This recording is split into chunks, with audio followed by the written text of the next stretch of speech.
Hello, happy Friday.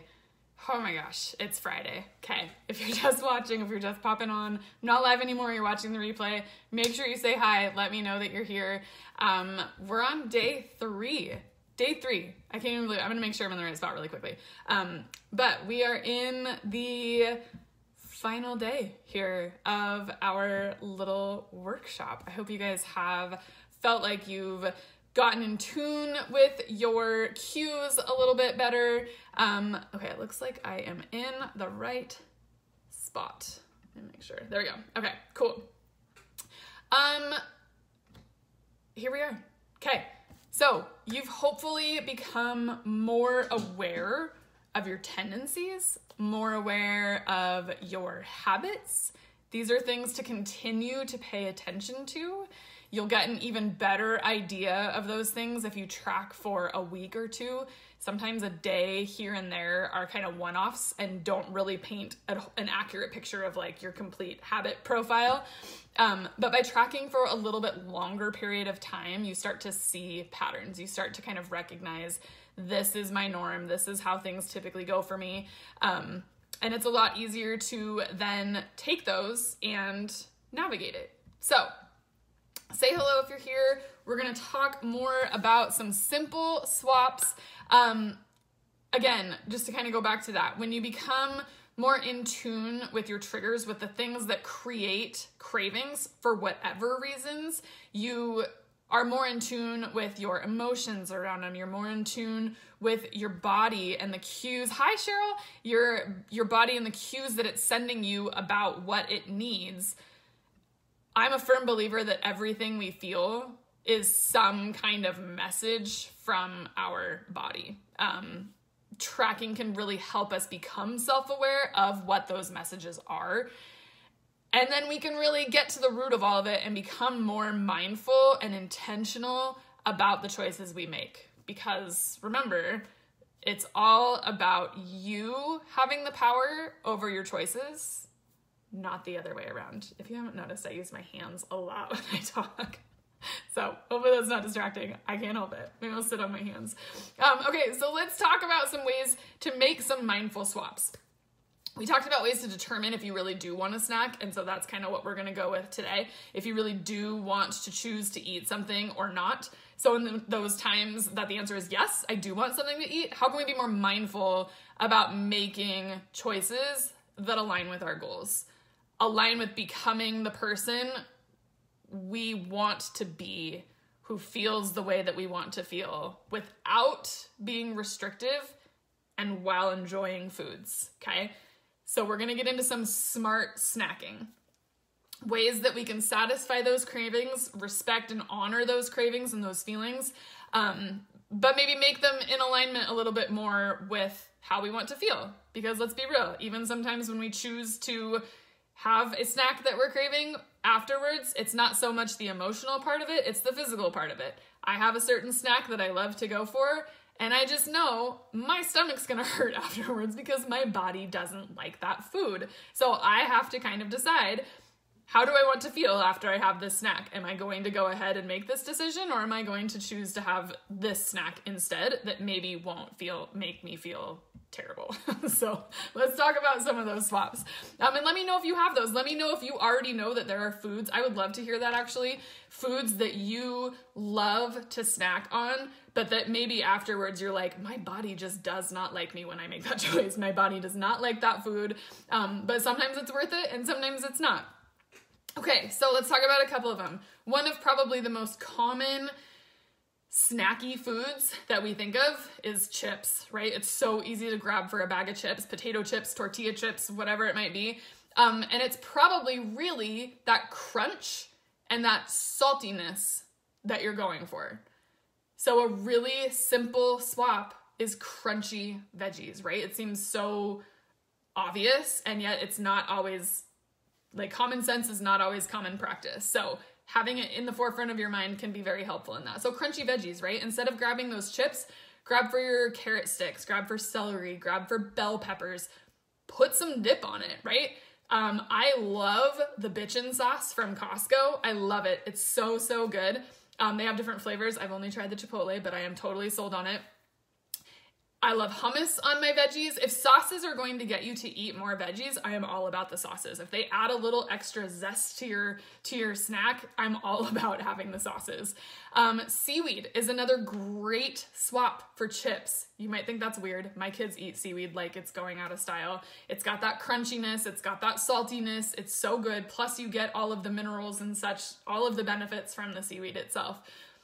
Popcorn is probably my favorite, and there's kind of a mixed bag of research. Again, nutrition, you will find anything on both sides of everything. So popcorn is a simple one that's very easy to make. I'm all about the air popper stove popcorn. You can make it fancy with nutritional yeast. Nutritional yeast adds that little bit of nutty, cheesy flavor, but then you get iron, you get all these really great benefits from the nutritional yeast, protein, that's so simple to just sprinkle on that popcorn. So I put nutritional yeast and Himalayan pink salt on mine because then we get all the mineral benefits of that versus the table salt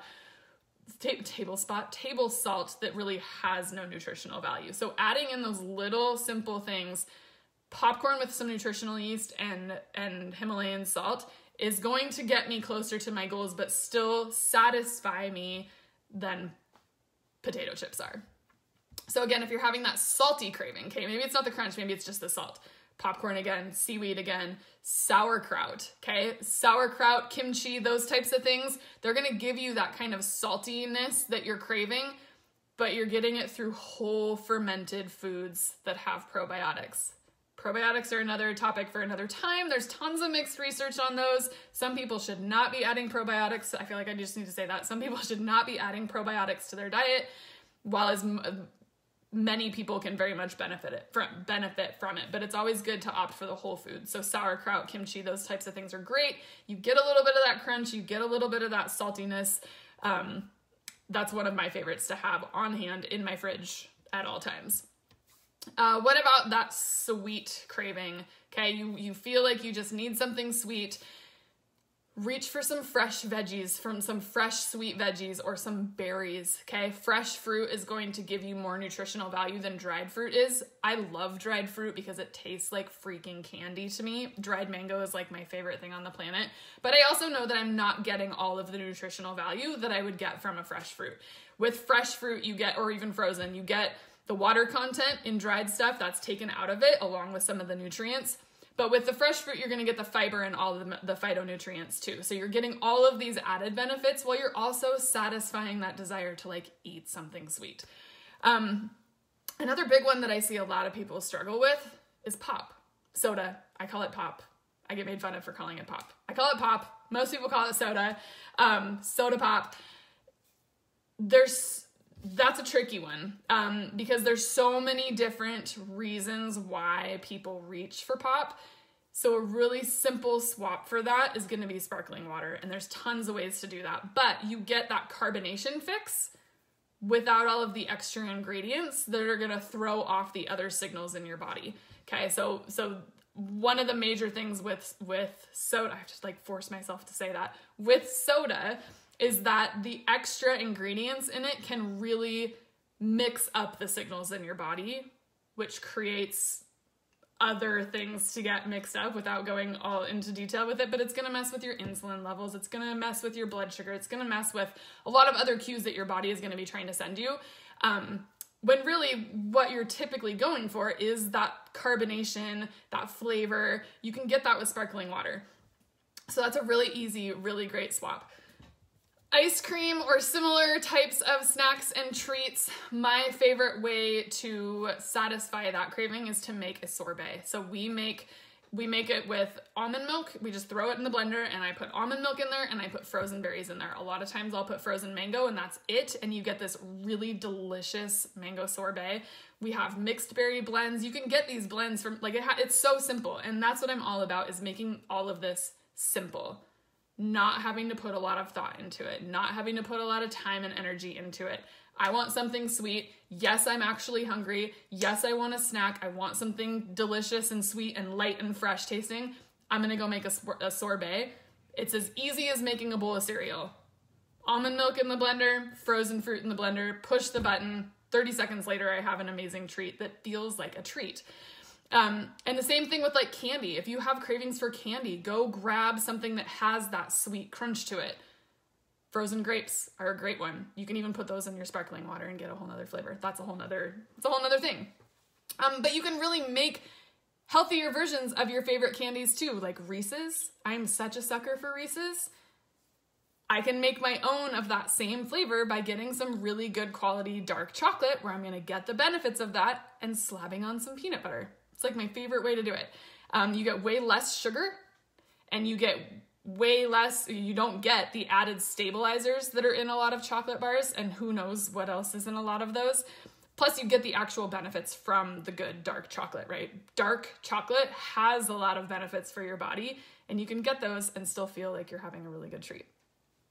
What about pastas and starches? You're craving that kind of like home-cooked spaghetti meal type thing, lasagna. The easiest swap that I always suggest is zoodles or spaghetti squash noodles. You can take zucchini, spaghetti squash, really any kind of squash, yellow squash I've made it with, and you can slice them up into noodles and put all of the delicious sauces in them, because let's be real, like who's really going for their pasta for the pasta? Pasta doesn't really have that much flavor. If it does, I would love to hear where you get your pasta, because pasta to me does not really have much flavor. It's not the pasta that I want.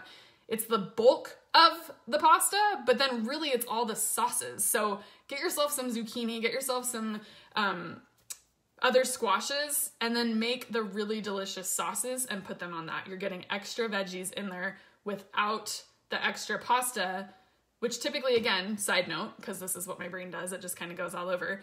We tend to want those things in the evening, right? When you think of having like a pasta dinner, you're not thinking of having that for breakfast. You're thinking of having that in the evening, when really you don't need all that extra energy right before you go to bed. So having something like pasta right before you go to bed can impact your sleep cycles, all of those things that we've talked about. An easy swap like zoodles is gonna take away those added kind of interruptions in your body and still satisfy that craving. Okay. I would love to hear if you guys have specific cravings that you're like, I love this thing, I love this snack, this is what I reach for, and I don't know what to swap it for while I'm kind of in this transition phase. Let me know, because I would love to help you come up with swaps that are in line with how you actually want to feel, but still give you that satisfaction of like, oh, that was so lovely. And I have actually, I'm gonna share with you guys 3 recipes that are my 3 go-tos that I love so much, they give you that kind of like warm comfort, not warm because they're not hot foods, but you know what I mean? Like that snacky goodness. They're my 3 favorite treat recipes. You might think I'm crazy when I tell you what they are. You might think I'm crazy. And they don't sound like they would be good. They don't sound like they would be good. But trust me, they are. I have taken these recipes with me to potlucks, to parties. I made them for my soccer team that I coached, so it was all teenagers for a birthday, and they ate the pan completely gone. These things are delicious, even though by the name of them, they don't sound like they would be. So if you want those recipes, I made a little PDF recipe book with these 3 recipes. Just drop the word recipe down on the comments here and I will send them to you, but I'm going to tell you what they are really quickly. The first one is my favorite healthy take on brownies. Who doesn't love a good brownie? They are black bean brownies. Have you tried black bean brownies? Did you love them? It's really, really simple. It's like 5 ingredients. You don't even know that that's what I brought to my soccer team, and I didn't tell them ahead of time what was in it. I just said, here are some brownies for you. They ate the pan gone, and then I told them what it was, and they were blown away. Because they really do taste divine, and you're getting so much good stuff in them. So black bean brownies, I'm gonna give you that recipe. Chocolate coconut squares, which might be my absolute, this is like my #1 take to potlucks and stuff, because it's so easy to prepare. So easy to prepare. It takes like 20 minutes to make. They're delicious. I'm gonna give you guys that recipe. And then the third one is chickpea chocolate chip cookies. Again, Might sound crazy, might sound disgusting. I'm telling you, they're so, so good. You don't even know that you're eating well. You don't know that you're eating like healthy. I shouldn't say well. You don't even know that you're eating healthy. All three of these, though, are really, really simple recipes that are easy swaps for those things when you're like, I do actually want something. I do actually want a snack right now, but I want to feel physically good afterwards. Because let's be real, sometimes we don't. Okay. Yes, absolutely. I'm going to send it. Okay. I'm really excited to share them. So I will send these to you guys in a little bit here. I have to go get Dagny from school, but comment recipes if you want them, and I will send them later today. I hope, again, let me know if you guys have any of those cravings that you feel like I just don't know. I don't know what this craving is telling me, and I don't know what I can swap with it. Let me know, and I would love to help you kind of navigate that. So happy Friday. I'm so glad all of you guys were here this week to join me in getting in tune with your bodies and the cues that your bodies are trying to send you. I hope it was helpful. I hope you guys learned stuff. Hope you guys took away some good little nuggets. And I'm super excited to work with some of you even closer in the one-on-one program. Like, so freaking pumped about it. I can't wait. The spots are filling up, so make sure you get in touch with me if you want more information on that. Otherwise, have a fantastic Friday. Have a great weekend. I'll see you guys soon.